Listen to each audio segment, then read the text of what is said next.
IT కంపెనీలో లే offs పర్వం కొనసాగుతోంది. రోజుకు సంస్థ ఉద్యోగుల్ని తొలగిస్తూనే ఉంది. తాజాగా యాహూ సిబ్బందిని తగ్గిస్తున్నామని ప్రకటించింది. 20% ఉద్యోగులకు యాహూ ఉద్వాసన పలకనుంది. టెక్ కంపెనీలో ఉద్యోగుల తొలగింపు పర్వం కొనసాగుతోంది. యాహూ సైతం తమ సిబ్బందిని తగ్గించుకోనున్నట్టు ప్రకటించింది. దాదాపు 20% మంది ఉద్యోగులకు ఉద్వాసన పలకనుంది.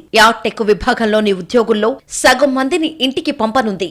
గురువారం ఆఫీసు కార్యకలాపాలు ముగిసే సమయానికి కంపెనీలో 12% అంటే 1000 మందిని తొలగించినట్టు యాహూ తమ ఉద్యోగులకు తెలిపింది. మరో 8% అంటే 600 మందికి వచ్చే 6 నెలల్లో లే ఆఫ్స్ ఇస్తామని ప్రకటించింది. ఆర్థిక పరిస్థితుల వల్ల ఉద్యోగులను తొలగించడం లేదని యాహూ సీఈఓ జిమ్ లైస్ జోన్ చెప్పారు.